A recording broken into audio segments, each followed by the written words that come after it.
अगर आपको ये समझ नहीं आ रहा है कि आपको कौन सी इंग्लिश क्लास ज्वाइन करनी चाहिए, आपको इंग्लिश स्पीकिंग के लिए कोई ऐप ज्वाइन करना चाहिए या नहीं, तो मैं आपकी मुश्किल आज आसान कर दूंगी। मैं आज के वीडियो में बात करूंगी कि आप अपने लिए इंग्लिश कोर्स चूज करते वक्त किन किन चीज़ों का ध्यान रखें। मेरा नाम है त्रिलेखा और मैं खुद एक सेल्टा सर्टिफाइड ESL ट्यूटर हूँ from Cambridge university British council. मैं एक कम्युनिकेशन स्किल और सॉफ्ट स्किल कॉर्पोरेट ट्रेनर भी हूँ और आप देख रहे हैं मेरा चैनल लर्न टू लर्न।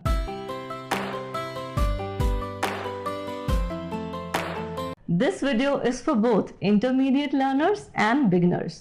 ये तो हम सब जानते हैं कि इंग्लिश आजकल बहुत ज़रूरी हो गई है, चाहे वो स्पोर्ट्स हो, चाहे वो प्राइवेट जॉब हो, चाहे वो टीचिंग हो या फिर कोई गवर्नमेंट जॉब हो। इंग्लिश तो आनी कंपलसरी सी है क्योंकि English has become global language of business. तो अब बात आती है कि इंग्लिश सीखने के लिए हम कौन सी क्लास ज्वाइन करें या फिर कैसे इंग्लिश सीखें। तो पहले मैं बात करूंगी इंटरमीडिएट लर्नर्स की। इंटरमीडिएट लर्नर्स वो होते हैं जिन्हें कुछ बेसिक टेंस के रूल्स आते हैं, जो इंग्लिश लिख लेते हैं, थोड़ी बहुत बोल भी लेते हैं पर बहुत फ्लुएंट नहीं होते। इस तरह के लर्नर्स को ऐसी क्लास ज्वाइन करनी चाहिए जहां पर उन्हें भरपूर स्पीकिंग प्रैक्टिस का मौका मिले। क्लास की स्ट्रेंथ 8 से 10 हो और क्लास का टाइम 1 घंटे हो। इस तरह से आपको भरपूर मौका मिलेगा इंग्लिश में बात करने का। जब आपको बोलने का मौका मिले तो आपको ध्यान ये रखना है कि आपको उस अपॉर्चुनिटी को यूटिलाइज करना है। जितना ज़्यादा से ज़्यादा आप बोलेंगे उतना ज़्यादा आप फ्लुएंट होंगे। आप चाहें तो English apps, English practice app भी ज्वाइन कर सकते हैं। आजकल बहुत सारे ऐप्स अवेलेबल हैं जहां पर एक लर्नर दूसरे लर्नर से कनेक्ट होता है या फिर एक लर्नर दूसरे एक्सपर्ट से कनेक्ट होता है और वो इंग्लिश में बात कर सकता है। ये 15 मिनट्स के लिए भी होता है, 30 मिनट्स के लिए भी होता है। अब अगर आप किसी लर्नर से कनेक्ट होते हैं तो ये ध्यान में रखिए, अगर वो गलत इंग्लिश बोलेगा, गलत ग्रामर बोलेगा, गलत वर्ड्स का यूज़ करेगा तो आप भी कहीं ना कहीं वो वर्ड्स सीख जाएंगे। इसलिए जब आप सीखने की कगार पर हैं तब आपको एक एक्सपर्ट के साथ जुड़ना चाहिए ताकि वो, अगर आप थोड़ी बहुत कुछ मिस्टेक्स करें तो आपको करेक्ट कर सके। यहाँ एक बात और ध्यान देने वाली है, मैंने ये नोटिस किया है खास तौर पर जब मैं क्लासेस लेती हूँ, बहुत सारे बिगिनर्स खुद को इंटरमीडिएट लेवल पे समझते हैं और बहुत सारे इंटरमीडिएट स्टूडेंट्स खुद को बिगिनर लेवल का समझते हैं। तो आपको इस बात का भी ध्यान रखना है। तो इंटरमीडिएट स्टूडेंट्स के लिए मेरी सलाह यही है कि आप कोई पेड ऐप ज्वाइन कीजिए जहां आपको सिंसियर लोग मिले, जहां आप वाकई में प्रैक्टिस कर सकें। अगर आप चाहते हैं कि मैं आपको कोई ऐप सजेस्ट करूं तो मुझे कमेंट में पूछ लीजिएगा, क्योंकि अगर मैं यहाँ नाम लूंगी तो सबको लगेगा ये स्पॉन्सर्ड वीडियो है, जबकि ये स्पॉन्सर्ड वीडियो नहीं है। अब हम बात करते हैं बिगिनर्स की। बिगिनर्स वो होते हैं जिन्हें बेसिक ग्रामर के टेंसेस या रूल्स नहीं पता, जिन्हें कैन कुड यूज़ नहीं करते आता, जिन्हें प्रेपोजिशन कहाँ लगाते हैं ये तक नहीं पता। इस तरह के लोग बिगिनर्स होते हैं। बिगिनर्स को स्पीकिंग प्रैक्टिस वाले ऐप्स बिल्कुल भी ज्वाइन नहीं करने चाहिए और इसका रीज़न ये है कि मैं जब क्लास लेती हूँ तो मैं देखती हूँ जो बिगिनर्स होते हैं, जब वो किसी से भी कुछ भी सीख कर क्लास में आते हैं, स्पीकिंग प्रैक्टिस में आप अलग अलग तरह के लोगों से जुड़ते हैं और कई बार वो लोग गलत इंग्लिश भी बोल रहे होते हैं, पर क्योंकि आपको इंग्लिश नहीं आती तो आपको ऐसा लगता है कि वाह ये तो कितना फ्लुएंट है और आप उसे कॉपी करना स्टार्ट कर देते हैं। तो वो कुछ ऐसी चीज़ें सीख कर आते हैं और YouTube पर भी इतने सारे वीडियोज़ अवेलेबल हैं कि वहाँ से भी आप काफ़ी कुछ सीखते हैं। मुझे कहना नहीं चाहिए पर YouTube पे बहुत सारे लोग ऐसे भी हैं जो इंग्लिश क्लासेस लेते हैं, इंग्लिश के वीडियोस बनाते हैं, जबकि उन्हें खुद इंग्लिश नहीं आती। तो जो बिगिनर होगा उससे ये लगेगा कि वाह ये तो बहुत अच्छी इंग्लिश सिखा रहा है और मैं भी सीख लेता हूँ। हाल ही में मेरे पास एक स्टूडेंट थे, उन्होंने ज्वाइन किया था।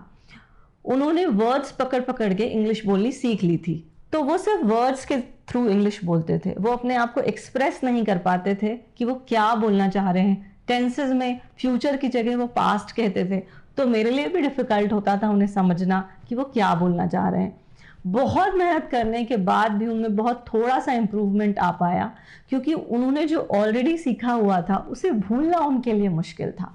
उनकी जुबान पर कुछ ऐसे वर्ड्स आ गए थे जिसको ना बोलना उनके लिए बहुत मुश्किल था।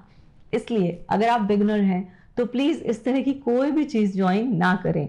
आपको 15 दिन में फर्राटेदार इंग्लिश, महीने भर में फर्राटेदार इंग्लिश, इस तरह की चीजों से बहुत दूर रहना चाहिए। जब अपने लिए आप क्लास चूज करें तो ये ध्यान रखें कि इनिशियली उस क्लास में कुछ बेसिक्स सिखाए जाएं और स्टूडेंट की स्ट्रेंथ 10 से 12 होगी तो भी चलेगा। तो इनिशियली कुछ बेसिक्स सीखें जिससे आप सेंटेंस बनाना सीखें और उसके बाद साथ साथ आप थोड़ी बहुत स्पीकिंग प्रैक्टिस भी करते रहें। एकदम से अगर आप स्पीकिंग प्रैक्टिस पे जंप करेंगे तो आप खुद को एक्सप्रेस नहीं कर पाएंगे और कहीं ना कहीं आप डीमोटिवेट भी होंगे कि यार मैं बोल नहीं पा रहा हूँ। वहीं जब आप कुछ बेसिक सेंटेंसेस सीख लेंगे और उसके बाद प्रैक्टिस करेंगे तो आपका कॉन्फिडेंस बढ़ेगा। कोशिश ये कीजिए कि आप इस तरह की क्लास ज्वाइन करें जहां पर मिक्स्ड लैंग्वेज में ग्रामर सिखाई जाती हो या फिर इंग्लिश में ही सिखाई जाती हो।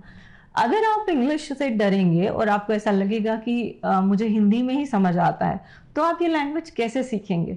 मुझे बहुत सारे कमेंट्स आते हैं जो कि कहते हैं मैम हम इंग्लिश सीख रहे हैं, आप तो पूरा इंग्लिश में ही बोल रहे हो, हम कैसे समझें? मैं बहुत सिंपल इंग्लिश बोलती हूँ जो कि ईजी टू अंडरस्टैंड है। अगर आप इस लैंग्वेज से डरेंगे जिसमें आप फ्लुएंट होना चाहते हैं तो आप उस लैंग्वेज को कैसे सीखेंगे? जब मैं पढ़ाती हूँ तो मैं पूरी कोशिश करती हूँ कि मैं दोनों लैंग्वेज यूज करूँ, हिंदी इंग्लिश मिक्स, ताकि स्टूडेंट्स को समझ आए। तो इंग्लिश क्लास को चूज करते वक्त बड़ी बड़ी बातों पे मत जाइए। How to clear interview, improve your public speaking skills, पहला स्टेप तो होगा कि आप इंग्लिश बोलना स्टार्ट करें। कुछ बेसिक से सेंटेंसेस जब तक नहीं बोलेंगे आप कैसे पब्लिक स्किल इंप्रूव करेंगे, कैसे आप इंग्लिश में इंटरव्यू देना सीखेंगे? इसीलिए पहले स्टेप को पहले क्लियर करें। और एक बात और, कोई भी लर्निंग प्रोसेस टीचर और स्टूडेंट का कोलैबोरेटिव एफर्ट होता है, तो आपको भी अपने तरफ से एफर्ट्स डालने हैं। आपको पंक्चुअल रहना है, सिंसियर रहना है, जो भी असाइनमेंट्स दिए गए हैं उन्हें सिंसियरली पूरा करना है और डेडिकेटेड रहना है। अगर आप ये सब नहीं करते तो फिर आप किसी को भी जाके चार्ज नहीं कर सकते कि मैंने तो ये क्लास ज्वाइन की और मुझे कुछ नहीं आया। आपने अपना पार्ट तो ठीक से नहीं किया ना, तो आपको कैसे कुछ आएगा? अगर आपको ये वीडियो अच्छा लगे या फिर आपके कोई भी सवाल हो रिलेटेड टू इंग्लिश लर्निंग, आप मुझे कमेंट करके ज़रूर पूछ सकते हैं। मैंने कोशिश की है बहुत ही सिंपल लैंग्वेज में आपको अपनी बात समझाने की, इसलिए मेरा ये जानना बहुत ज़रूरी है कि आपको ये वीडियो अच्छा लगा या नहीं। अगर अच्छा लगा तो hit like and share it with your friends and family. I'll see you soon with one more video. Thank you so much for watching me.